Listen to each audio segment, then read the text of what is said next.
What is up, guys? Sumi here with Team Basani. Today, we're doing a little Sunday market outlook for the week of April 27th to May 1st. This is the stuff I use to make me money. I make millions of dollars a year trading, so it's really good sauce.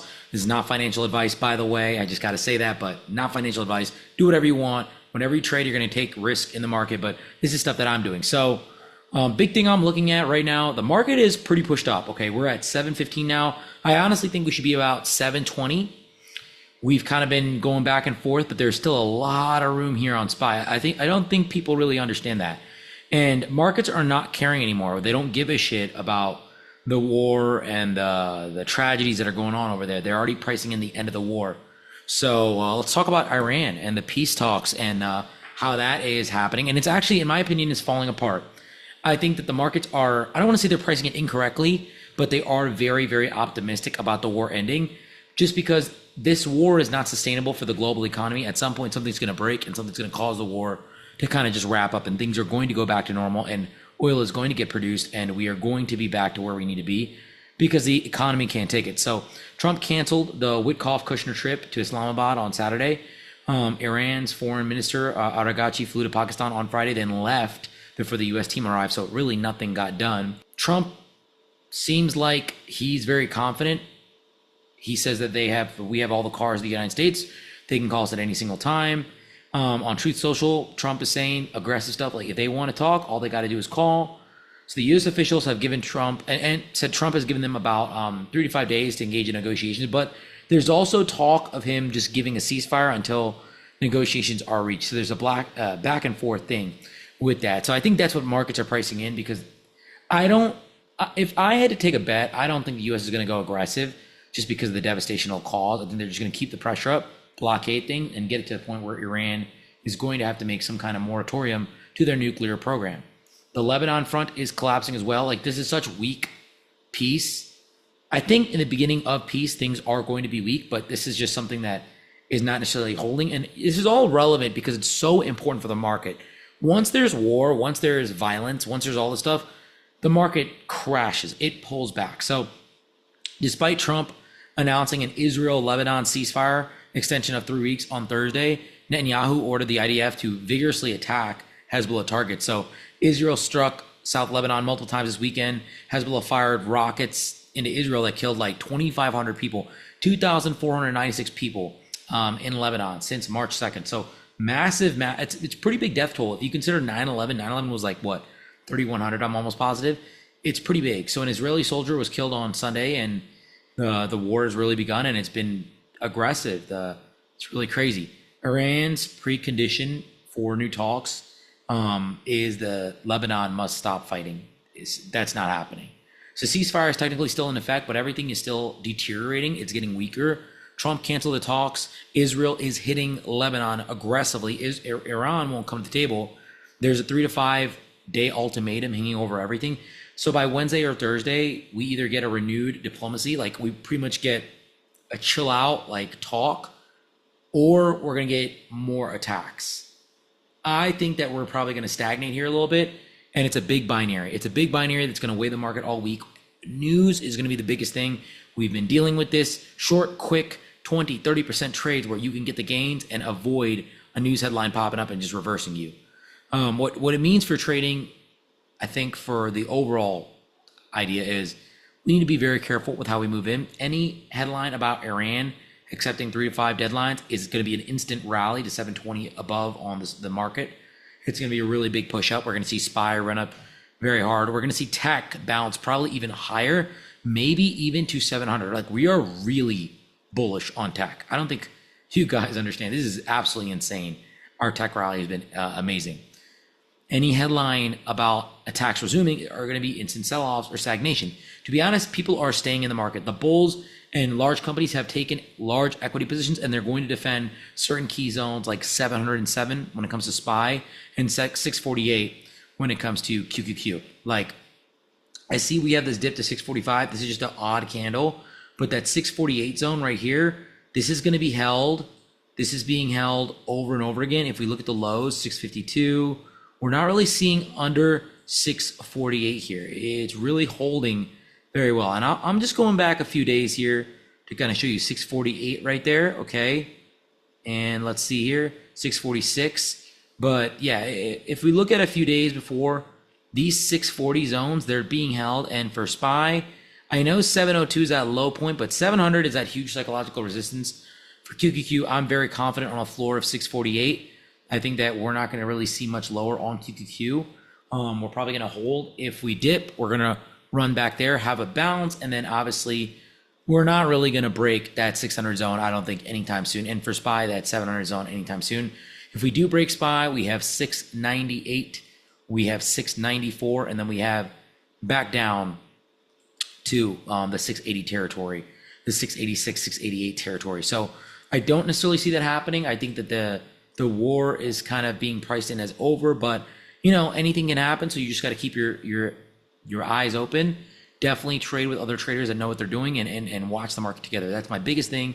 If you want to be successful at trading, you have to be with other traders that are doing it. The FOMC, Tuesday, Wednesday, April 28th to the 29th. We have a 2-day meeting, Tuesday, April 28th to April 29th to Wednesday, April 29th. Rate decision plus policy statement on Wednesday, April 29th at 2 p.m. EST. Powell, we have a press conference on Wednesday, April 2:30. Current rate is 3.5 to 3.75. They've held steady. Polymarket is saying there's a 99.7 chance of no change. So I think pretty much everyone is saying there's going to be not really a big change. Inflation has not cooled down. The oil-driven inflation spike is something that we have to kind of chill out on. So Powell acknowledges the economy is resilient, strong job spending. Watch the market run down right when he jumps up. Good morning, good afternoon, and it just runs down. I think that nothing's going to change. Market's going to pull back because there's a negative factor there in the market. Powell says the Fed is considering rate hikes, even as a contingency. Language is suggesting that inflation is broadening beyond oil. So I don't necessarily think that rates are going to increase. I think that we're just going to have a little bit of a pullback, and that's really what's going to happen. Now, there's a complication, and that's Kevin Warsh. Trump's nominee to replace Powell is Kevin Warsh as a Fed chair, if you guys have not known. And this is important because there's a lot of stuff going on with Powell. The DOJ dropped its criminal probe on Powell on Friday, so it's clearing more of a path for Wharf confirmation. Powell's term expires May 15th, just about 2 weeks away.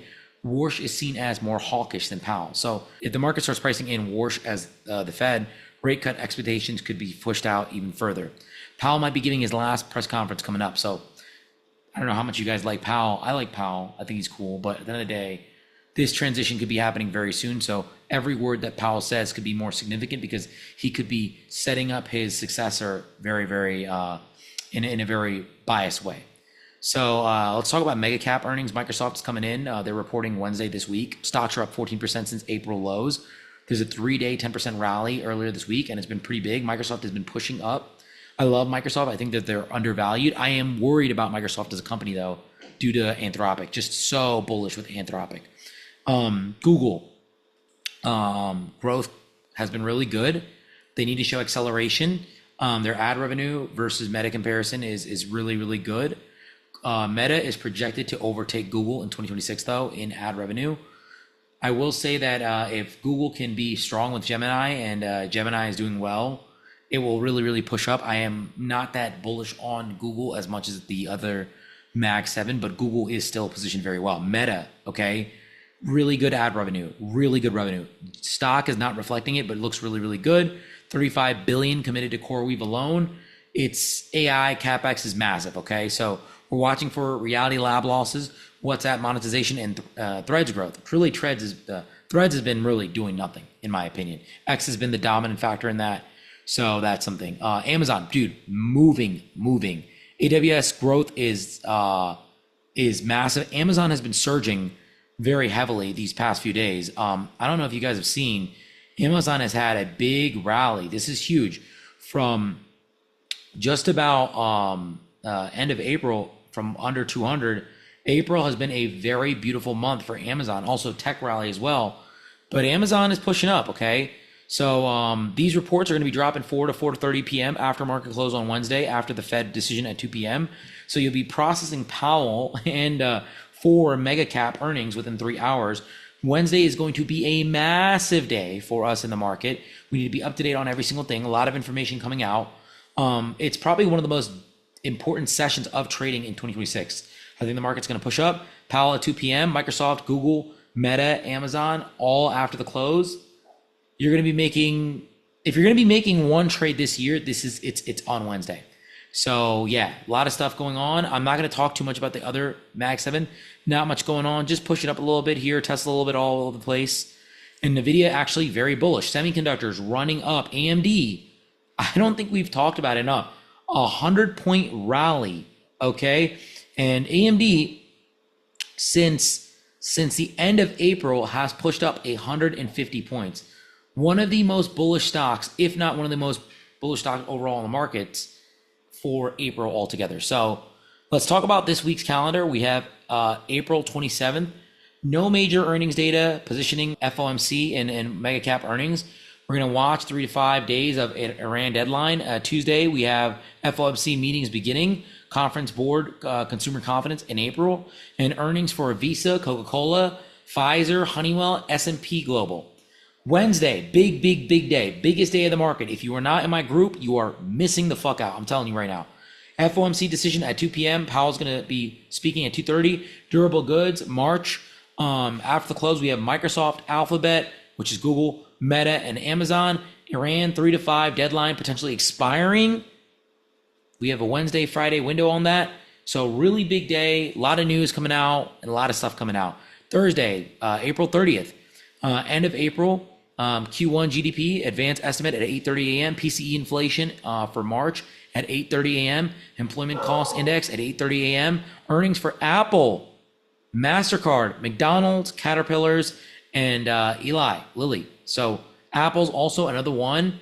Apple's been doing really good. Apple's been surging up quite well. Not too crazy compared to other ones, but we do expect a positive return with Apple. Earnings is total flipper flop, so it could be anywhere. Friday, May 1st, ISM Manufacturing PMI. Earnings for ExxonMobil, Chevron.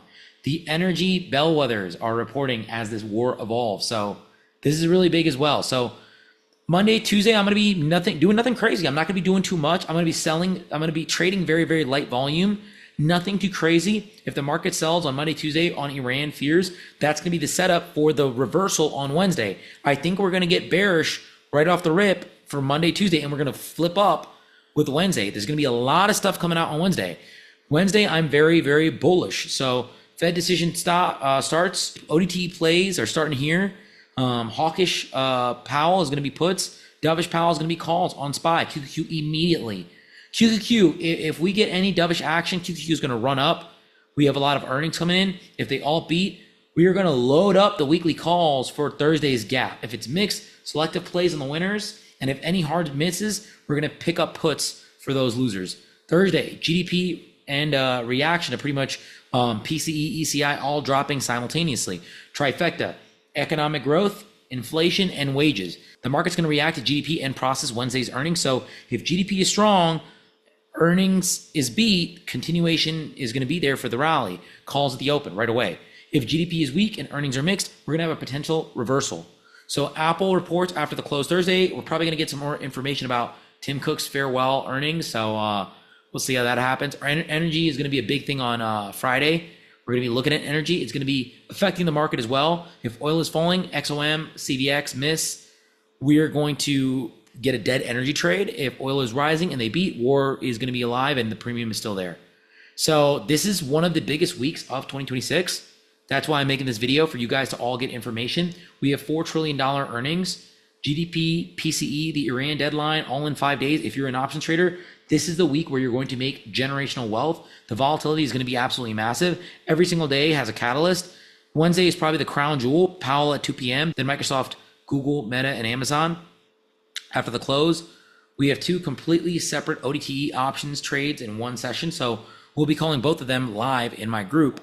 5 day, we're going to be putting out a video every single day to give you updates on things. So subscribe, hit that bell notification. I'm going to see you Monday with the pre-FOMC positioning video, and we're going to run this up. So talk soon, guys. Subscribe to the channel, like, comment, jump in the group if you have not done so already, and let's make some serious money this week.